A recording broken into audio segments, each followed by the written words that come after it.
নমস্কাৰ সকলোকে জনাইছোঁ সাগৰিকা গোস্বামী চেনেললৈ। আজি গৈ আছোঁ এখন অনুষ্ঠান য'ত আছে কৃষ্ণমণি চুতীয়া, লগতে নিৰ্মালী বা আৰু বহুতো সাংস্কৃতিক অনুষ্ঠান বাৰে ৰহণীয়া। আৰু এয়া চাওক ইমান সুন্দৰ লাইটিং কৰিছে, তাৰ মাজে মাজে আমি অনুষ্ঠানটো প্ৰায় পাওঁ হৈছোঁ। আৰু আজিৰ গোটেই অনুষ্ঠানৰ কিছু কিছু ভাল লগা মুহূৰ্ত মই আপোনালোকক দেখাই যাম। গতিকে বোলক অনুষ্ঠানলৈ যাওঁ ডাইৰেক্ট। আশা ৰাখিছো আজি গোটেই অনুষ্ঠানটো খুব সুন্দৰকৈ পাৰ হ'ব। আৰু যদিহে আমাৰ অনুষ্ঠানটো চলাই যায় আপোনালোক সকলোৱে সহযোগ কৰি জোৰকৈ হাত দিব বিচাৰিছো। ধন্যবাদ, বহুত বহুত ধন্যবাদ। আমি আগবাঢ়ি যাম আজিৰ বাৰে ৰহণীয়া সাংস্কৃতিক অনুষ্ঠানৰ মাজলৈ। আৰু আজিৰ এই অনুষ্ঠান আমি আধ্যাত্মিকতাৰে আৰম্ভ কৰিবলৈ ওলাইছোঁ। আহক আমি সকলোৱে উপভোগ কৰোঁ মৎস্যগন্ধা সুৰ সমলয় ফুলমালাৰ পৰা অহা এই বাৰে ৰহণীয়া লোক অনুষ্ঠানটো। ধন্যবাদ। আপ্ৰাণ চেষ্টা কৰি এই অনুষ্ঠানৰ জন্ম দিছিল, এই আধ্যাত্মিক অনুষ্ঠানৰ সৃষ্টি কৰিছিল। আৰু তেখেতসকল আজি আমাৰ মাজত নাই, অৰ্থাৎ স্বৰ্গগামী হৈছে। তেখেতসকলৰ বিদেশ আত্মাৰ চিৰশান্তি আন্তৰিকতাৰে কামনা কৰিছোঁ উদযাপন সমিতিৰ তৰফৰ পৰা। লগতে তেখেতসকলক শ্ৰদ্ধাঞ্জলি জ্ঞাপন কৰিছোঁ। আমি তেখেতক মঞ্চলৈ আদৰি আনিবলৈ অনুৰোধ জনাইছোঁ আমাৰ উদযাপন সমিতিৰ উদ্যোক্তাসকলক। আন্তৰিক সুস্বাগতম জনাইছোঁ আজিৰ উদ্বোধক ডাঙৰীয়াক, এই আমাৰ মাজত সন্মানীয় শ্ৰীযুত নয়নজ্যোতি গোস্বামী। আৰু পোনপ্ৰথমে আমি তেখেতক মৰমৰ দিশেৰে চেনেহৰ বাণীৰে কথা এখনি ফুলা গামোচাৰে সন্মান যাচিব ওলাইছোঁ। সম্পৰ্কে জ্ঞাপন কৰিব সন্মানীয় শ্ৰীযুত অঞ্জনজ্যোতি তালুকদাৰে। লগতে অসমৰ স্বাভিমান এটি ফুলাম জাপিৰে সম্বৰ্ধনা জ্ঞাপন কৰিব সম্পাদক ডাঙৰীয়াই। ধন্যবাদ জ্ঞাপন কৰি মাইক্ৰফোন আগবঢ়াই দিম আজিৰ উদ্বোধক ডাঙৰীয়াক তেখেতৰ বহুমূলীয়া সাৰুৱা বক্তৃতাৰে আজিৰ এই মঞ্চখন উদ্বোধন কৰিবলৈ। মোৰ সেৱাধুলি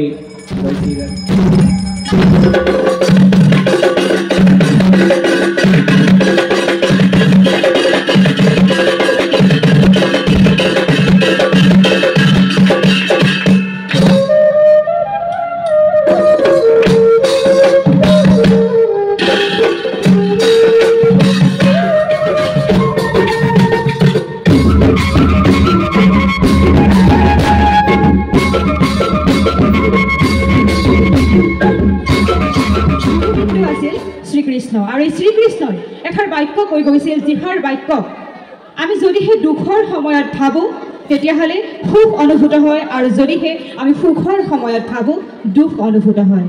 বাক্যটো কি বাৰু জানেনে কোনোবাই? একদম পিছফাললৈকে সুধিছোঁ আৰু আমাৰ আগফালৰ ব্যক্তিসকলকো সুধিছোঁ। সুখৰ সময়ত দুখ আৰু দুখৰ সময়ত সুখ অনুভূত কৰোৱা বাক্যশাৰী কি বাৰু? যিষাৰি বাক্য শ্ৰীকৃষ্ণই কৈ গৈছে জানেনে?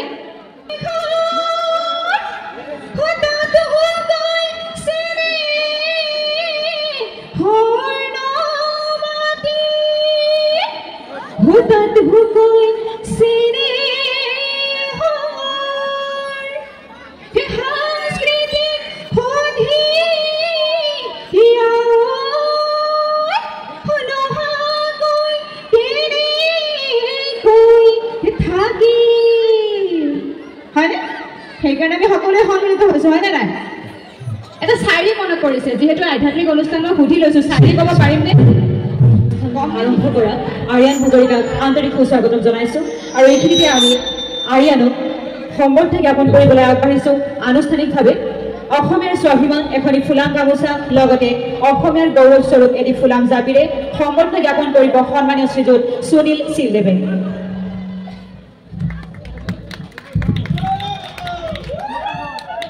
ধন্যবাদ জ্ঞাপন কৰিছোঁ। আহক আমি সকলোৱে উপভোগ কৰোঁ আৰিয়ান হাজৰিকাৰ সংগীতানুষ্ঠান। ধন্যবাদ। যে আৰিয়ানৰ মাতৃও আমাৰ মাজত আছে, সন্মানীয় শ্ৰীযুতা চাৰু হাজৰিকা। আমি অকণমান সময়ৰ বাবে তেখেতক মঞ্চৰ সন্মুখলৈ বিচাৰিছোঁ।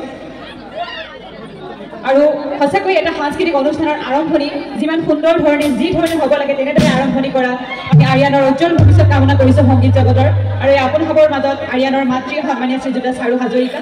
আৰু আমি তেখেতক আনুষ্ঠানিকভাৱে অকণমান মৰম দিব ওলাইছোঁ উদযাপন সমিতিৰ তৰফৰ পৰা। আৰু এখনি ফুলাম গামোচাৰে সম্বৰ্ধনা জ্ঞাপন কৰিবলৈ উদ্যোক্তা সন্মানীয় ভাস্কৰদেৱক আমি অনুৰোধ জনাইছোঁ। ধন্যবাদ, আন্তৰিক ধন্যবাদ জ্ঞাপন কৰিছোঁ। লগতে পুনৰবাৰ সংগীত জীৱনৰ বহুত বহুত উজ্জ্বল ভৱিষ্যত কামনা কৰিছোঁ আৰিয়ান হাজৰিকাৰ। ধন্যবাদ। আৰু ইয়াৰ লগে লগে মঞ্চলৈ স্বাগতম জনাম আজি বৰ্ণাঢ্য সাংস্কৃতিক সন্ধিয়াৰ অন্য এক বিশেষ আকৰ্ষণ অসমৰ জনপ্ৰিয় কণ্ঠশিল্পী নিৰ্মালী দাস। নিৰ্মালিতা খুব অঞ্চললৈ আদৰি আনিব সকলে খুব সুন্দৰকৈ সহযোগ কৰি আছে আৰু যিসকলে বহি আছে আৰু অনুষ্ঠান উপভোগ কৰি আছে তেখেতসকলক কেনেকুৱা লাগিছিল জানেনে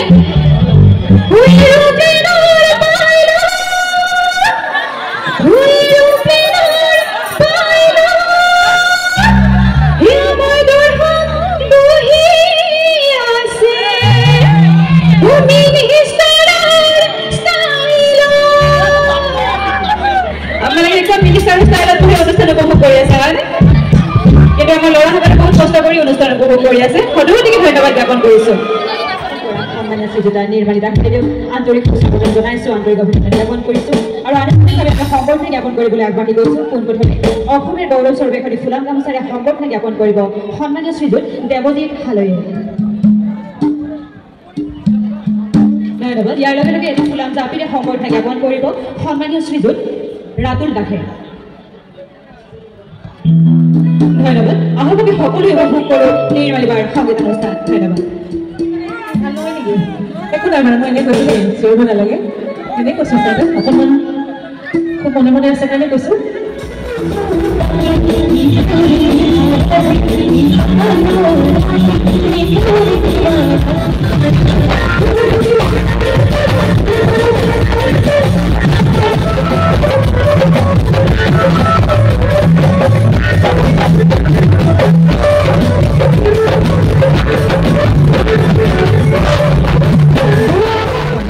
শ্ৰীযুত কৃষ্ণমণি চুতীয়া দাদাক আমি এইখিনিতে আনুষ্ঠানিকভাৱে অকণমান মৰম যাচিব ওলাইছোঁ উদযাপন সমিতি তৰফৰ পৰা পোনপ্ৰথমে অসমীয়া শিপিনীৰ হিয়াৰামঠু এখনি ফুলাম গামোচা লগতে অসমৰ স্বাভিমান এটি সৰুলয়া ফুলাম জাপিৰে সম্বৰ্ধনা জ্ঞাপন কৰিব সন্মানীয় শ্ৰীযুত অঞ্জন জ্যোতি তালুকদাৰ দেৱে